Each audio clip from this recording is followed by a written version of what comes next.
Bismillahirrahmanirrahim. Assalamualaikum warahmatullahi wabarakatuh. Alhamdulillahi ala ihsani wa syukru lahu ala taufiqihi wa amtinani. Asyhadu an la ilaha illallah wahdahu la syarika lahu ta'ziman li sya'ni wa asyhadu anna Muhammadan abduhu wa rasuluhu da'ila ridwani. Allahumma salli alaihi wa ala alihi wa ashabihi wa ikhwani. Hadirin dan hadirat yang dirahmati Allah Subhanahu wa taala, kita masih dalam bab mengingat kematian dan memendekkan angan-angan ya. Lanjut pada hadis berikutnya. Wa an Abi Hurairah radhiyallahu taala anhu, dari sahabat yang mulia Abu Hurairah radhiyallahu anhu, anna Rasulullah sallam, bahwasanya Rasulullah sallam bersabda, qal badiru bil a'mali sab'an, bersegeralah untuk beramal soleh mendahului sebelum datang 7 perkara. Hal tantadhiruna illa faqran munsiyan, tidaklah kalian menanti kecuali hanyalah kemiskinan yang membuat lupa, au ghinan mutghiyan, atau kekayaan yang membuat melampaui batas, atau maradan mufsidan, atau penyakit yang merusak, atau haraman mufannidan, atau tua yang merusak akal, yang membuat lupa, atau mautan mujhizan, atau kematian yang segera, yang tiba-tiba, atau dajjal, atau dajjal, fasyarrun ghaibun yuntazar, keburukan yang gaib yang belum datang, yang sedang dinantikan. Awis sa'ah wa sa'atu adha wa amar, atau hari kiamat dan hari kiamat lebih dahsyat dan lebih pahit. Hadis riwayat Tirmidzi. Dalam hadis ini Rasulullah SAW menyuruh untuk bersegera beramal soleh sebelum datang 7 perkara berikut yang menghalangi seorang untuk bisa beramal soleh. Makanya secara umum seorang untuk bersegera beramal soleh, sering saya sampaikan dalam Al-Quran, Allah menyuruh untuk bersegera ya, dengan berbagai lafal seperti wasari'u, yaitu cepatlah, wasari'u ila maghfiratin min rabbikum. Kemudian juga Allah juga menggunakan kata sabiqu, sabiqu ila maghfiratin min rabbikum, sabiqu yaitu berlombalah.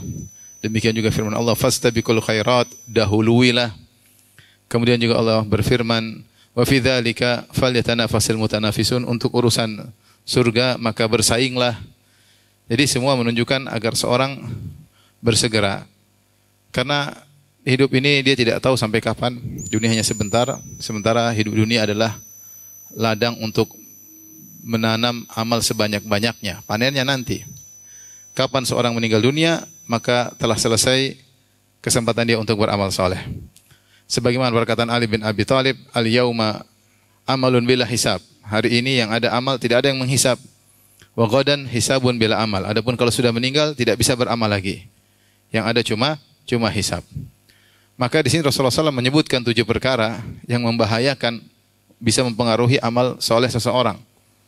Kata Rasulullah SAW, badi bil a'mali sab'an, bersegeralah untuk beramal soleh sebelum datang 7 perkara ini. Yang pertama, kemudian kata Rasulullah SAW, hal tantadhiruna illa, tidaklah kalian menanti kecuali salah satu dari 7 perkara ini. Yang pertama, faqran munsiyan, kemiskinan yang melupakan. Maksudnya apa? Jangan sampai kalian ditimpa dengan kemiskinan yang kalian benar-benar susah sehingga kalian mencari nafkah kesana kemari, ya, mencari sesuap nasi, ngurusi anak istri, ngurusi banyak yang ditanggung, ya, beban keluarga, sehingga kalian tidak sempat untuk beribadah sewajarnya. Kita dapati sebagian orang demikian ya. Karena mencari nafkah yang sulit sehingga dia sulit berzikir, dia sulit beribadah, dia sulit sholat. Bahkan di antara mereka saking sulitnya mencari nafkah terkadang melakukan hal yang haram ya. Maka mumpung kalian masih tidak demikian, kondisi hidup normal, bahkan mungkin berkecukupan ya, lakukanlah ibadah sebanyak-banyaknya. Jangan sampai ditimpa dengan suatu kemiskinan yang mendadak, yang membuat seorang tidak sempat untuk bisa berzikir kepada Allah, tidak sempat untuk baca Quran karena tuntutan keluarga, sehingga kesana kemari terkadang membuat seorang lupa kepada Allah Subhanahu wa taala. Makanya faqran munsiyan, kefakiran yang membuat lupa. Makanya Rasulullah SAW di antara doa beliau, a'udzubika min fitnatil faqr, aku berlindung dari fitnah kemiskinan. Itu kemiskinan yang membuat seorang sampai lupa kepada Allah. Kemiskinan tidak buruk ya, artinya ada orang ketika diuji dengan kemiskinan, dia dekat dengan Allah, dia bersabar dan banyak ibadah yang bisa dilakukan. Tapi kalau faqran munsiyan, ini kemiskinan tertentu yang buat orang lupa untuk beribadah kepada Allah Subhanahu wa taala karena saking sibuknya mencari ya kehidupan untuk keluarganya. Mumpung tidak demikian, masih nyaman, masih bisa hidup dengan normal, maka pergunakan kesempatan untuk beribadah. Yang kedua, au ghinan mutghiyan. Sebaliknya, jangan sampai kalian mendapati kondisi ghinan mutghiyan, itu kekayaan yang buat lupa diri, membuat melampaui batas. Allah berfirman, "Kalla innal insana la yatgha ar-ra'ahu istaghna." Ketahuilah manusia itu ya la yatgha, benar-benar melampaui batas. Kapan ar-ra'ahu istaghna? Tatkala dia merasa dirinya sudah kaya. Dia merasa dirinya kaya, orang kaya, duit banyak, dia merasa tidak butuh untuk beribadah kepada Allah. Dia nyaman. Ya. Beda dengan orang yang mungkin dililit utang, bangun malam berdoa, ada masalah, bangun malam berdoa, menangis dalam doanya, udah kaya, nyaman aja, tidak ada masalah.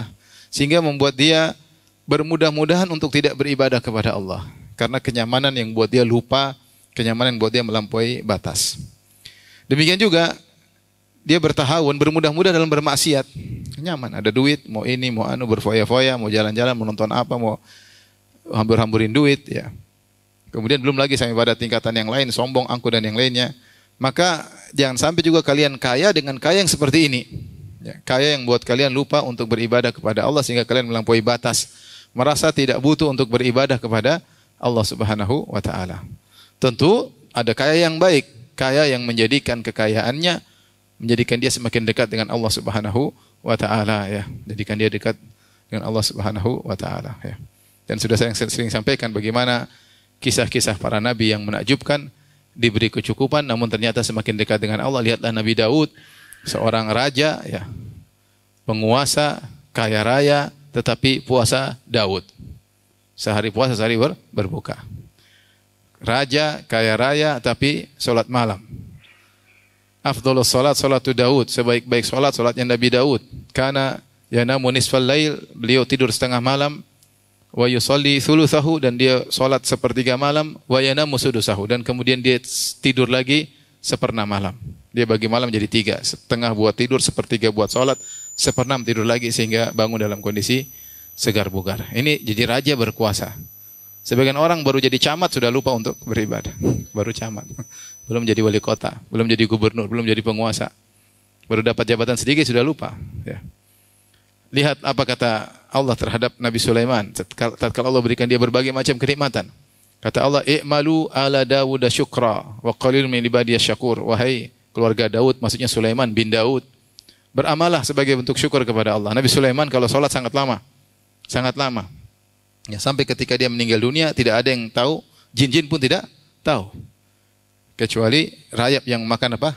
Ta'kulu min sa'atah, makan tongkatnya akhirnya dia pun terjatuh. Kenapa jin tidak tahu? Jin menyangka dia sedang sholat karena dia pegang tongkat begini sambil sholat. Karena sudah sholat lama. Jin menyangka dia sedang apa? Sholat. Jadi jin kerja mulu. Mau kabur loh. Sulaiman masih ngawasi, kerja lagi. Ternyata dia meninggal. Karena kalau sudah sekali sholat, sholatnya apa? Lama. Padahal dia seorang raja, ya. Istrinya banyak. Ini bukan apa-apa, istri cuma satu. Terus ibadah nggak karu-karuan. Ini sebagian kita ya. Maksud saya, terkadang kekayaan membuat orang yatgha, lupa diri. Lupa diri. Mereka punya duit, mau coba-coba, mau ini, mau coba ini, mau coba anu. Akhirnya lupa untuk beribadah atau tidak merasa butuh untuk beribadah kepada Allah Subhanahu wa taala dan menggampangkan untuk bermaksiat. Karena dia merasa nyaman. Dia merasa nyaman, dia bermaksiat, rezeki jalan terus. Dia tidak ibadah, rezeki jalan terus. Terkadang sebagian mereka malah mengejek, ngapain sholat-sholat, rezeki nggak lancar. Ibadah juga rezeki nggak lancar. Sehingga dia menjadikan parameter dimuliakan dengan rezeki yang dia miliki. Maka Rasulullah mengatakan, segeralah beramal sebelum datang, jangan sampai menimpa kalian ghinan mutghiyan, kekayaan yang buat kalian apa? Lupa. Kalian melampaui batas, kekayaan buat kalian melampaui batas. Ya. Kemudian yang ketiga, au maradan mufsidan, atau kalian ditimpa dengan penyakit yang merusak, yaitu merusak tubuh sehingga tidak bisa berdiri dengan baik, sehingga tubuh tidak bisa, tiba-tiba misalnya tidak bisa melihat, tiba-tiba tidak bisa mendengar, tiba-tiba tidak bisa berjalan. Ya.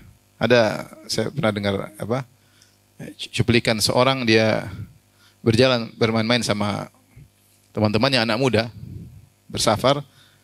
Kemudian kadang-kadang temannya bercanda. Suatu hari dia bangun, dia bilang nyalakan lampu. Nyalakan lampu. Mereka bilang lampu sudah nyala. Kata dia, kalian bercanda? Tidak, memang lampu sudah nyala. Ternyata dia tiba-tiba buta.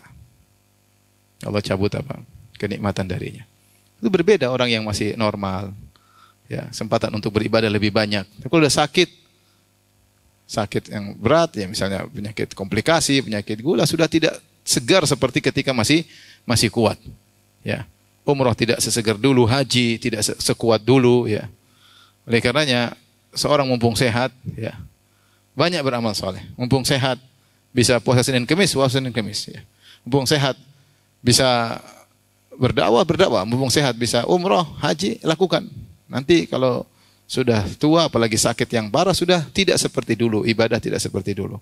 Maka mumpung masih belum mengalami penyakit yang merusak, maka segeralah beramal, kata Nabi SAW.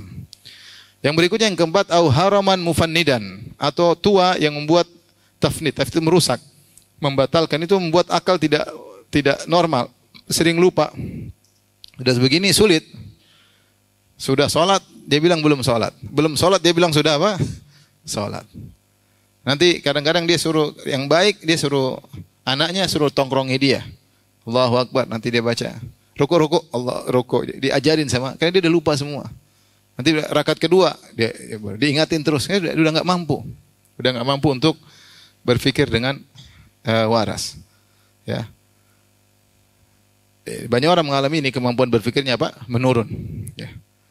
Tidak sama dengan orang yang daya pikirnya cerdas, berbicara dengan lugas, bahkan saya baca sebagian sejarah para penguasa sultan-sultan dilengserkan gara-gara pikirnya sudah tidak waras. Padahal dahulunya hebat, dahulunya menaklukkan ini melakukan. Ketika pikiran tidak waras, dilengserkan. Ya, kalau sudah pikiran tidak waras, sudah tidak seperti dulu, suka lupa dan sudah ngawur, ya gimana mau beribadah dengan baik, ya. Maka mumpung masih normal, masih pikiran waras, masih bisa berpikir jernih, masih bisa baca Quran, masih bisa baca tafsir, masih bisa ikut pengajian, masih bisa paham apa yang disampaikan, ibadah masih mumpung, ya. Au mautan mujhizan, atau kematian yang segera, kematian tiba-tiba, dan di antara tanda hari kiamat adalah al-mautul mufaji, kematian yang tiba-tiba. Ya ini apalagi zaman sekarang, orang tiba-tiba sehat, tiba-tiba meninggal dunia. Tiba-tiba meninggal dunia. Ya, keluar entah terbakar, entah kejatuhan tembok, entah ketabrak mobil, entah pesawatnya meledak, entah tenggelam, ya, entah dibunuh orang, dirampok orang, dibegal orang. Banyak sebab kematian. Banyak sekali. Tiba-tiba. Sehingga dia tidak berkesempatan untuk menyiapkan diri untuk menghadapi kematian tersebut. Dia tidak berkesempatan untuk menyiapkan diri untuk menghadapi kematian tersebut. Ya, mumpung kita masih sehat, kita nggak tahu kapan kematian menjemput, ya. Dan betapa sering kematian datang dengan tiba-tiba. Allah berfirman, "Wala tadri nafsun madza taksibu ghadra, wa ma tadri nafsun madza taksibu ghadra, wa ma tadri nafsun bi ayyi ardin tamut." Tidak ada satu jiwa yang tahu apa yang dia lakukan besok hari, dan tidak ada satu jiwa yang tahu di mana dia akan meninggal dunia. Nggak ada yang tahu. Tiba-tiba meninggal dunia, ya. Kalaupun dia selamat, kalau orang hidup di akhir zaman akan ketemu dengan Dajjal. Yang berikutnya yang berapa? 6. Dajjal. Ya. Dajjal syarrun ghaibun yuntazar. Keburukan yang gaib yang sedang dinanti. Kalau orang sudah ketemu Dajjal, ini fitnah luar biasa, ya. Kita bayangkan Dajjal, sebagaimana datang dalam hadis-hadis, fitnahnya sangat luar biasa. Ya, dia merubah sampai kondisi alam berubah. Dia 40 hari di atas muka bumi. Yaumun kasana, ada satu hari seperti setahun. Jadi siang dan malam waktunya 365 hari. Yaitu siang lamanya sekitar 180 hari sekian, malam pun 180 hari sekian. Allah rubah. Kemudian yaumun kasyahar, berikutnya sehari seperti sebulan. Wa yaumun kajum'ah, kemudian sehari yang ketiga seperti satu pekan. Wa sairu ayamihi ka ayamikum, sisa harinya hari keempat sampai hari ke-40 maka seperti hari-hari kalian, 24 jam dalam sehari. Ma min baladin illa sata'ud dajjal. Tidak satu negeri kecuali akan dipijaki oleh Dajjal. Illa Makkah wal Madinah, kecuali Makkah dan Madinah. Dia tidak bisa masuk karena ada malaikat yang menjaga. Yang menakjubkan, dia punya keajaiban luar biasa ya. Keajaiban luar biasa. Dia bawa harta, siapa mau kasih harta dia kasih. Bahkan dia berdakwah menyeru ke suatu kampung situ penuh dengan kekeringan, kemudian hewan-hewannya tidak dalam kondisi kurus-kurus, tidak memiliki susu dan dagingnya kurus. Dajjal berkata, kalian beriman denganku, aku akan menjadikan negeri kalian subur. Dan aku akan menjadikan hewan-hewan kalian menjadi gemuk-gemuk. Akhirnya mereka beriman bahwasanya dia adalah Tuhan, surga dan neraka di tangannya. Mereka beriman maka berubah. Akhirnya tumbuh-tumbuhan menjadi tumbuh. Dajjal tinggal berkata, wa ya ardi ya ambiti, wahai bumi tumbuhlah, maka tumbuhlah itu tumbuhan langsung di depan mata mereka. Wahai sama, wa ya sama'u amtiri, wahai langit turunkanlah hujanmu, maka turun.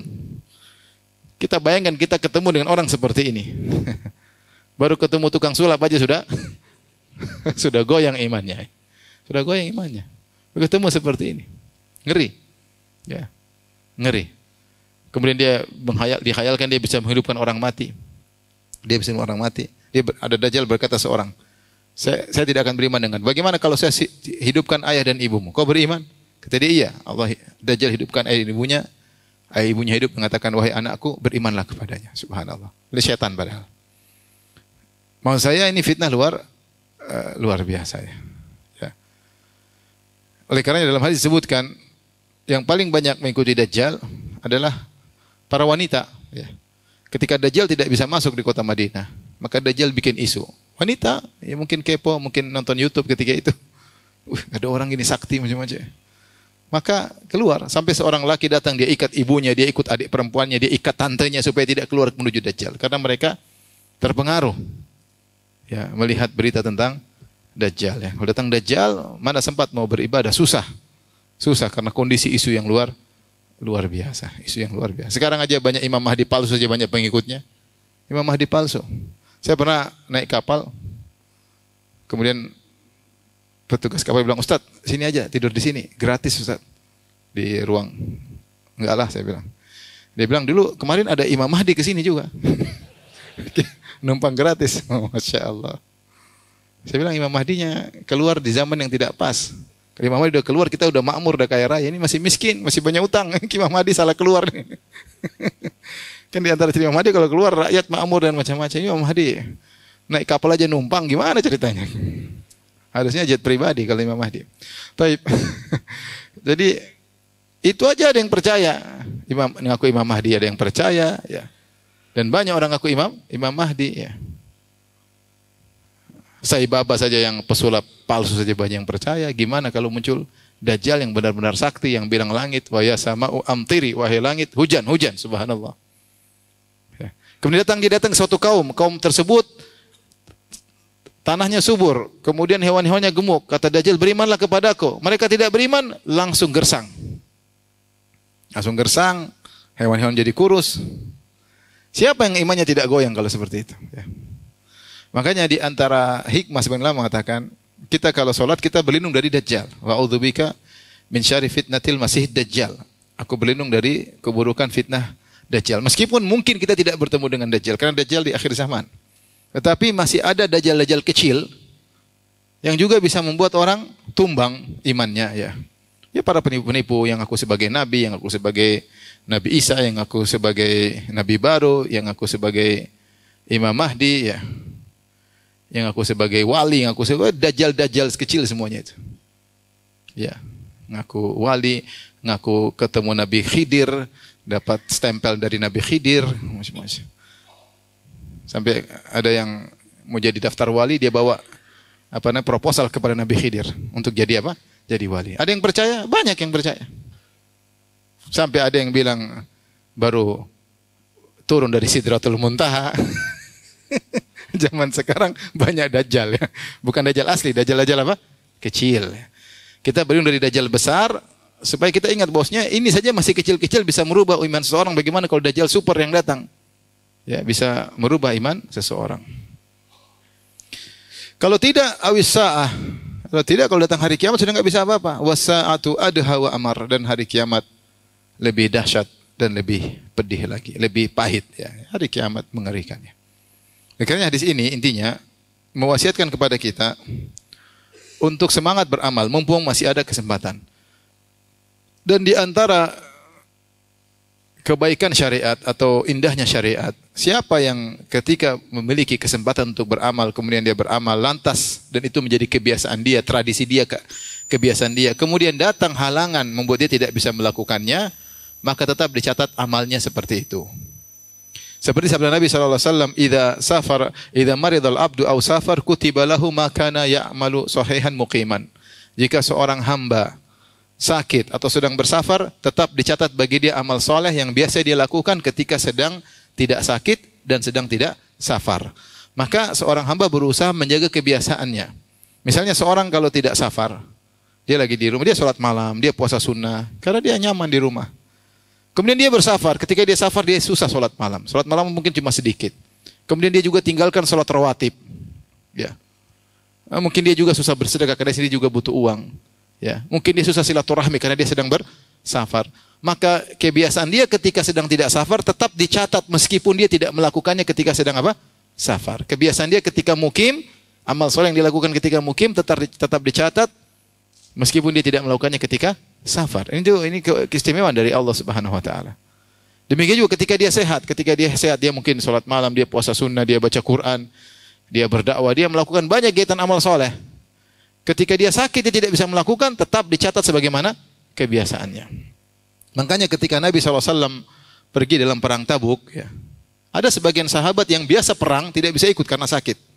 Kebiasaan mereka ikut jihad. Kata Rasulullah SAW, Inna bil madinati la rijalan, masirtum masiran wala qata'tum wadiyan illa kanu ma'akum habasahumul uzur. Sungguhnya di Madinah ada sekelompok orang yang tidaklah kalian berjalan melewati jalan untuk berjihad kecuali mereka sedang berjalan bersama kalian. Dan tidaklah kalian melewati lembah, naik turun gunung, kecuali mereka juga sedang bersama kalian.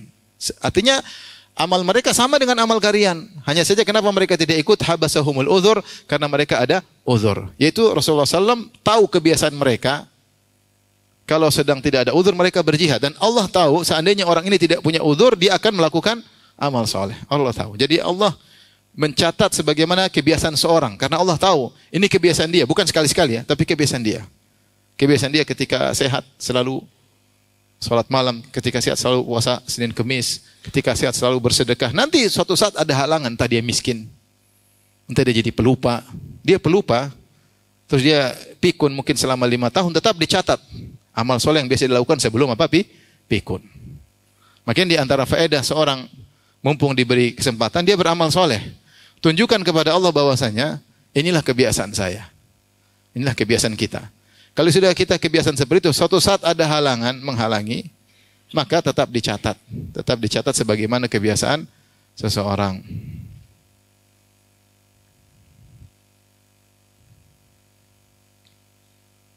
Baik, kita lanjutkan. Hadis berikutnya, wa anhu dari Abu Hurairah radhiyallahu anhu, qala Rasulullah sallallahu alaihi wasallam. Rasulullah SAW bersabda, "Aktsiru dzikra hadhimil ladzat, ya'nil maut." Perbanyaklah mengingat pemutus kelezatan, yaitu kematian. Hadis rawahu Tirmidzi, hadis riwayat Tirmidzi wa qala hadisun hasan, hadis hasan. Ya. Hadzamul ladzat maknanya adalah qati'uha baktah, yaitu yang qati'uha baktatan, yaitu yang memutuskan kelezatan dengan tiba-tiba. Hadis ini diriwayatkan dengan 2 lafal. Datang dalam riwayat hadhi pakai zal, hadhi min ladzat, maknanya adalah pemutus kelezatan, yaitu kematian. Orang yang sedang berlezat-lezat, begitu datang kematian, selesai. Atau datang dalam riwayat dengan dal, hadhi min ladzat, maknanya adalah penghancur apa? Kelezatan. Maknanya sama, maknanya itu kematian. Di antara sunnah adalah banyak mengingat apa? Kematian. Kenapa kita disunahkan banyak mengingat kematian? Karena dunia ini mata'ul ghurur, menipu. Sering buat kita lalai. Kita kerja, kita sering lalai. Kita bersenang-senang, kita sering lalai. Alhamdulillah Allah suruh kita untuk sholat 5 waktu, sehingga kita tidak lalai lama. Gimana kalau kita sholat seminggu sekali? Repot. Lalai. 5 kali sehari aja sering lalai, apalagi seminggu sekali, apalagi seminggu sekali kemudian cuma joget-joget. Gimana mau nyanyi-nyanyi, gimana? Oleh karenanya, meskipun kita sudah sholat 5 kali sehari pun masih ada ghaflah. Lalai, sibuk dengan kesibukan yang luar biasa. Kita semua punya kesibukan. Sibuk dengan keluarga, sibuk dengan anak-anak, sibuk dengan usaha, sibuk dengan permainan. Maka Rasulullah menganjurkan kita untuk mengingat kematian.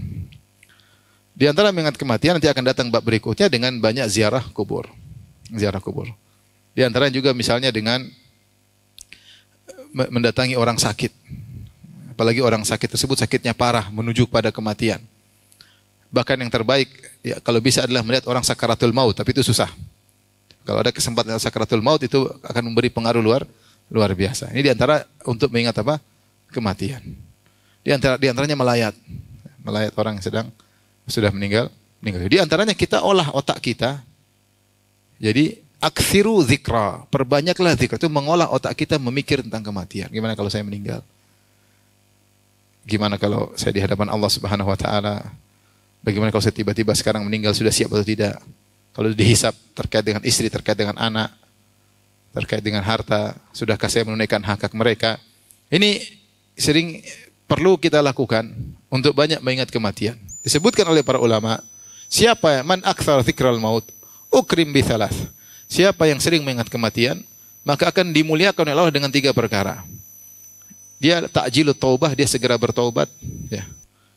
Kemudian semangat beramal, dan yang ketiga qanaah. Siapa yang sering mengingat kematian, maka dia akan diberi kemuliaan oleh Allah dengan 3 perkara, yaitu dia kalau berdosa segera bertaubat. Kan dia takut jangan sampai saya bermaksiat malam ini, saya tidak bisa bangun lagi besok pagi. Apa yang harus saya lakukan kalau ketemu Allah? Malam ini saya maksiat. Malam ini nonton Korea, sebelum tidur dia bertobat dulu. Dia nggak tahu besok masih bisa nonton Korea atau tidak. Mati gimana, repot. Yang amal terakhir dia lakukan nonton film Korea, waliyadzubillah. Gelisah, sehingga dia kalau dia ingat kematian, dia segera bertobat, dia tidak tunda-tunda. Semua kita bermaksiat. Siapa sih tidak bermaksiat? Tapi bedanya kalau orang ingat kematian, dia tidak pernah menunda apa? Taubat. Ini yang pertama. Tapi kalau dia merasa masih hidup lama, santai. Maksiat lagi. Sampai tiba-tiba Allah putuskan kelezatannya. Tiba-tiba dia kemudian mati dengan tiba-tiba. Yang kedua, siapa yang sering mengingat kematian, maka dia akan semangat beramal. Waduh, saya nggak tahu masih hidup besok atau tidak. Umur saya sampai kapan? Saya harus punya proyek akhirat. Saya harus bangun ini, saya harus bangun masjid misalnya, saya harus nulis buku, saya harus berdakwah, saya harus wujudkan cita-cita ibu saya. Ibu saya pengen ini, sebelum saya mati, mudah-mudahan saya bisa wujudkan impian ibu saya misalnya, impian orang tua saya. Sebelum saya mati, saya pengen lihat anak saya berhasil. Selalu, ya, dia punya rencana dan dia semangat. Karena dia tidak tahu kapan dia meninggal dunia. Betapa banyak ulama nulis buku tidak selesai meninggal dunia. Imam Nawawi buku belum selesai. Al-Majmu' Syarh Al-Muhadzab tidak selesai. Kemarin ada seorang namanya Profesor Dr. Abdullah Al-Jibrin, bukan ulama yang Jibrin tapi yang junior. Subhanallah, dia nulis buku dan alhamdulillah ketika selesai baru dia meninggal. Dicetak bukunya sekarang. Ya, seorang mengejar umur, ya, dia nggak tahu kapan dia meninggal. Maka orang kalau sering ingat kematian, dia semangat beramal, dia tidak tunda-tunda. Dia tidak tunda-tunda. Sekarang aja, kapan lagi? Tunda belum tentu besok kita kerjakan. Makanya kalau mau ibadah, ingat mati, biar apa? Semangat. Lagi mau sholat duha, besok aja. Jangan. Mati, siang mati gimana? Udah sekali sholat duha. Baca Quran, aduh kalau mati gimana nih? Udah baca aja sekarang. Jangan tunda-tunda.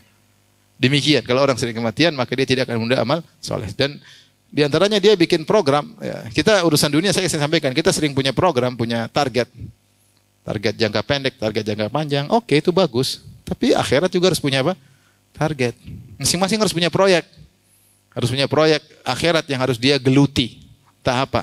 Mau target hatam Quran kek, mau target bikin pondok kek, mau target bikin masjid kek kalau punya duit, mau target puasa dalam setahun sekian hari, mau target apa aja. Yang penting akhirat. Yang penting akhirat. Proyek. Sehingga pikir dia selalu tentang akhirat. Yang ketiga, kalau orang sering ingat kematian, maka dia akan qanaah. Dia akan apa? Qanaah. Tidak tamak dengan dunia ini. Apa yang Allah berikan dia syukuri. Dapat mobil bagus, alhamdulillah. Dapat mobil pas-pasan juga, alhamdulillah. Apa yang Allah berikan dia qanaah. Ya. Makanya Rasulullah SAW bersabda, ya, irda bima qasamahu Allahu lak takun agnan nas. Ridhalah dengan apa yang Allah bagikan kepada engkau, jatah Allah berikan kepadamu, kau ridha, kau suka, kau senang, maka engkau akan menjadi orang yang paling kaya, yaitu paling kaya hati. Tapi kalau sebaliknya dia tidak sering ingat kematian, apa yang terjadi? Selalu nunda taubat, menunda-nunda amal soleh, mudah bermaksiat, tidak pernah qanaah, seakan-akan dia mau hidup lama. Orang kalau pikir dia hidup lama, dia kumpulkan kekayaan sebanyak-banyak. Tapi kalau dia mungkin saya hidup besok saya sudah meninggal, lusa saya sudah meninggal, ngapain pikir dunia banyak-banyak? Secukupnya, alhamdulillah. Ya. Tapi kalau dia pikir hidupnya masih panjang, ya mungkin dia terus, tidak berhenti-berhenti. Tamak, selalu lihat ke atas. Tahu-tahu dia mati dengan tiba-tiba. Datang dalam riwayat tentang kematian, ya. Tidaklah la yakunu fi qalilin illa katharahu wala fi kathirin illa qallalahu. Kematian itu kalau disebutin pada perkara yang sedikit maka terasa banyak. Kalau disebutkan pada lagi punya banyak, kita ingat kematian terasa sedikit. Maksudnya orang kalau lagi susah, kemudian ingat kematian bagi dia lapang lagi, ini ringan, hidup ringan. Sebentar lagi mati lebih berat. Setelah ini ada yang ujian lebih berat, ini ringan. Demikian kalau dia lagi punya harta banyak, kemudian dia ingat kematian, ini cuma sedikit, ya, cuma sedikit. Di akhirat sana lebih apa? Lebih banyak. Dalam riwayat yang lain, wa ma dzukira fi sa'atin ila dhayyaqaha wala fi dhiqin illa wasa'ahu. Ya. Tidaklah kematian disebutkan dalam kondisi lapang kecuali akan membuat dia jadi sempit. Kalau dalam kondisi sempit ingat kematian maka menjadi lapang. Makanya Rasulullah SAW ya, ketika menggali Khandaq dengan para sahabat untuk menanti kedatangan 10.000 pasukan dalam perang Ahzab tahun 5 Hijriah. Ketika itu kondisi kaum muslimin dalam kondisi lapar, dalam kondisi susah. Musim dingin, mereka kelaparan sampai mereka makan makanan dicampur dengan minyak yang sudah tengi sampai mereka ikat perut mereka karena kelaparan, ya. Musim dingin, sementara mereka para sahabat sedang menggali parit Khandaq dengan keletihan luar biasa, maka Rasulullah SAW kemudian menyebutkan syair, kata Nabi SAW, Allahumma labbaik la aisha illa aishul akhirah warhamil ansara wal muhajirah. Ya Allah, aku penuhi panggilanmu ya Allah, labbaik. Ya. La aisha illa aishul akhirah. Tidak ada kehidupan yang sungguhnya kecuali kehidupan apa? Akhirat. Ini sebentar aja. Gali-gali parit, capek, ini sebentar aja. Kehidupan sungguhnya, kebahagiaan sungguhnya di mana? Di akhirat. Warhamil ansara wal muhajirah. Maka rahmatilah kaum ansar dan kaum muhajirin. Jadi ini fungsi kalau kita ingat kematian, kesulitan apapun yang kita rasakan, ini cuma dunia, ya, ringan dibandingkan dengan ujian di padang mahsyar, di alam barzakh, ya, sabar kita menghadapinya. Kalau kaya kita ingat jadi terasa sedikit, kita sebentar lagi meninggalkannya. Ngapain kita menganggap ini sesuatu yang banyak sehingga mudah bagi kita untuk bersedekah. Kita akan meninggalkan ini semua, ya. Ini sabda Nabi SAW, akthiru dzikra hadhimil ladzat, perbanyaklah mengingat kematian. Ini sunnah yang orang malas melakukannya. Karena kalau orang mengingat kematian dia gelisah hidup, enggak enak. Lagi ketawa-ketawa ingat kematian jadi tapi ini sunnah, ya. Kita tidak ingat kematian terus-terusan, kita enggak mampu, ya. Tetapi jangan terus-terusan juga lupa dengan apa? Kematian. Jangan terus-terusan juga lupa dengan kematian. Makanya perkataan seorang ulama Hasan al-Basri, ma ra'aitu yaqinan la syakka fihi ashbaha syakkan la yaqina fihi atau kama qala. Dia bilang, aku tidak pernah melihat suatu perkara yang sangat diyakini, tidak ada keraguan di dalamnya, namun menjadi sesuatu yang seperti diragukan, yaitu kematian. Kematian semua orang yakin dia pasti mati, enggak ada yang enggak yakin dia mati. Jangankan orang beragama, ateis pun yakin dia bakalan mati. Dia tahu hidup ini cuma sementara. Seharusnya kalau orang beriman tahu hidup sementara dan dia tahu ada kehidupan akhirat setelahnya, harusnya dia bersiap-siap. Tapi jadilah keyakinan tersebut seperti hal yang diragukan. Buktinya tidak ada aplikasi. Ini maksud kata Hasan al-Basri. Aku melihat suatu perkara yang sangat diyakini tidak ada keraguan di dalamnya, tapi aplikasinya enggak ada, seakan-akan suatu yang diragukan. Kalau kita yakin kita pasti mati, kita pasti harusnya semangat beramal soleh. Ada waktu baca Quran, ada waktu zikir pagi petang, ada waktu untuk ini, ada waktu, harusnya semangat beramal soleh, semangat bersedekah. Tapi jadilah seperti keraguan yang tidak ada keyakinan di dalamnya. Tapi kita sampaikan hadis terakhir terkait dengan bab ini.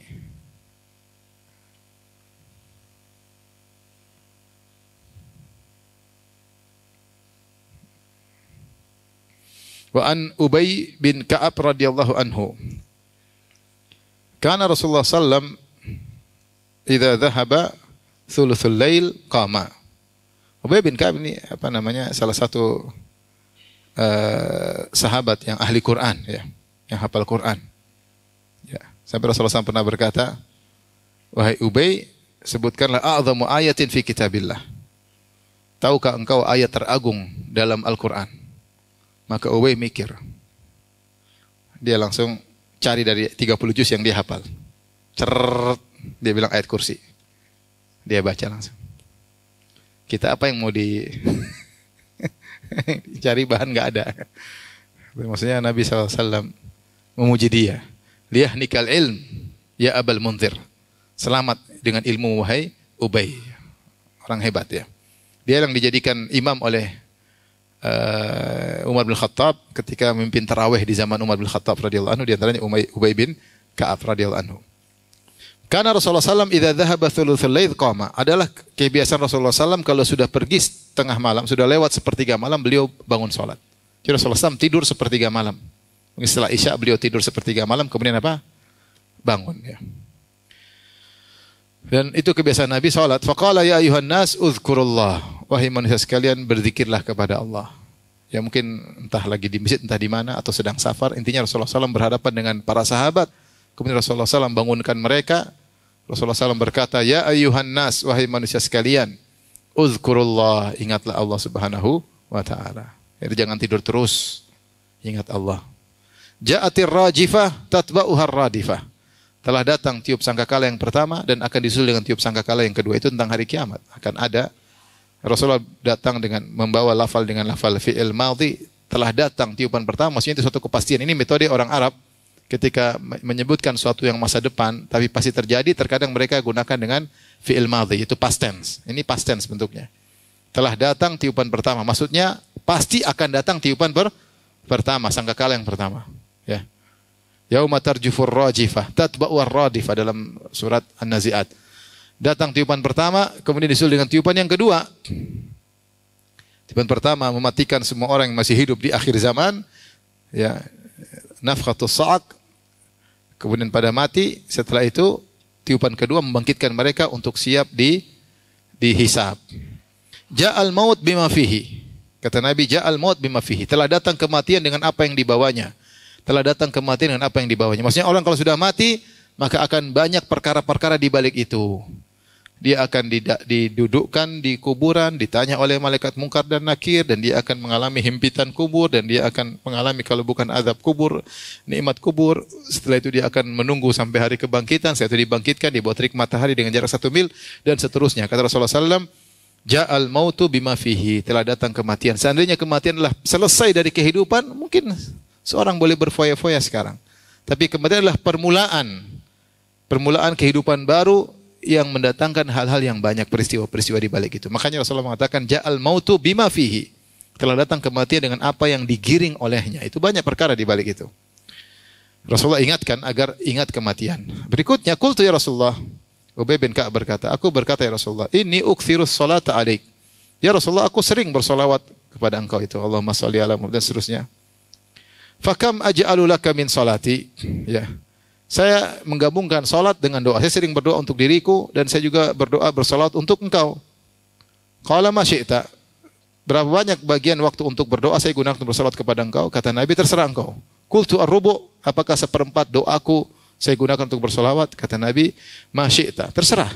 Fa in zitta fa huwa khairun lak. Kalau kau tambah, itu lebih baik bagimu.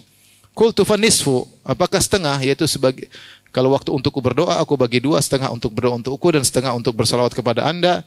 Qala ma syi'ta. Kata Nabi, silakan. Kau yang terserah engkau. Fa in zitta fa huwa khairun lak. Kalau kau tambah lebih baik bagimu. Qultu fathulutsain. Bagaimana kalau 2/3 bagian doaku saya gunakan untuk bersolawat? Qala ma syi'ta, terserah engkau. Fa in zitta fa huwa khairun lak. Kalau kau mau tambah silakan lebih baik. Qultu aj'alu laka salati kullaha. Aku jadikan seluruh doaku untuk bersalawat kepada Anda seluruhnya. Qala idzan tukfa hammak wa yughfar laka dzambuk. Kalau begitu urusanmu akan dicukupkan oleh Allah dan akan diampuni dosa-dosamu. Ini di antara keutamaan bersolawat.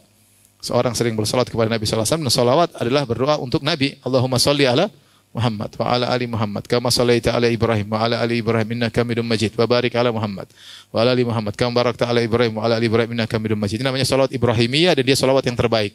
Salawat paling minimal sallallahu alaihi wasallam. As-salatu wassalamu alaihi paling minimal. Digabungkan antara salawat dan salam lebih sempurna. Sallallahu alaihi sudah cukup, tapi paling sempurna adalah menggabungkan salawat dengan salam. Allah berfirman, Inna Allah malaikatu yusalluna ala nabi. Ya ayyuhalladzina amanu sallu alaihi wa sallimu taslima. Sungguhnya malaikat Allah dan malaikat bersalawat kepada Nabi. Wahai orang yang beriman, bersalawatlah dan bersalamlah kepada Nabi. Maka kita diperintahkan untuk menggabungkan antara salawat dan apa? Salam. Ya. Dalam salat kita baca Assalamu alayka ayyuhan nabi. Ada salam. Setelah itu kita bersalawat. Allahumma salli ala Muhammad wa ala ali Muhammad kama sallaita ala Ibrahim wa ala Ibrahim innaka Hamidum Majid wa barik ala Muhammad dan seterusnya. Jadi kita salawat terbaik adalah salawat Ibrahimiyah sebagaimana diajarkan oleh Nabi sallallahu alaihi wasallam dan salawat yang paling ringkas digabungkan salawat dengan salam kita bilang sallallahu alaihi wasallam atau kita mengatakan as-salatu wassalamu alaihi. Siapa yang sering bersolawat maka akan dicukupkan urusannya dan diampuni dosa-dosanya. Karena seorang ketika bersolawat dia ingat Allah Subhanahu Wa Taala, dia ingat jasa Nabi Muhammad Sallallahu Alaihi Wasallam, memotivasi dia untuk ittiba kepada Nabi. Harusnya demikian. Karena dia ingat jasa Nabi, perjuangan Nabi dan dia semangat untuk berittiba kepada Nabi. Bukan solawat tapi bikin bid'ah, enggak. Ya, kita kalau solawat itu harusnya kita ingat jasa Nabi dan buat kita semakin cinta sama Nabi dan konsekuensi cinta kita ikuti sabda dan tuntunannya. Ya, kita meniru apa yang dia lakukan, harusnya demikian. Bukan malah sebaliknya. Baik. Hadis inilah hadis yang terakhir yang menyebutkan di antara bentuk zikir kepada Allah yang terbaik adalah salat malam. Adalah salat malam. Benar banyak bentuk zikir kepada Allah. Ya. Dan banyak cara kita mengingat kematian. Di antara cara mengingat kematian kita bangun malam kemudian kita berkhalwat dengan Allah Subhanahu wa taala. Salat sambil kita merenungkan tentang nasib kita di alam barzah di hari kemudian dalam salat itu adalah cara yang terbaik di antara cara terbaik. Makanya Nabi sallallahu alaihi wasallam ketika bangun malam maka dia ingatkan kepada manusia untuk berzikir kepada Allah dan dia sebutkan ingat akan datang hari kiamat dan ingat akan datang kematian. Dan di balik kematian banyak peristiwa-peristiwa yang harus kita hadapi. Oleh karenanya ingatlah Allah. Terutama di malam hari, di sepertiga malam yang terakhir atau di tengah malam. Ya. Demikian apa yang saya sampaikan pada kesempatan kali ini. InsyaAllah ini adalah pertemuan terakhir tahun 2024 ya. Mudah-mudahan Allah panjangkan umur kita. InsyaAllah kita lanjutkan di tahun 2025 ya. Pada bab berikutnya bab tentang disunahkan ziarah kubur bagi laki-laki dan apa yang diucapkan, doa yang diucapkan ketika berziarah. Baik, demikian saja. Wabillahi taufiq hidayah. Assalamualaikum warahmatullahi wabarakatuh.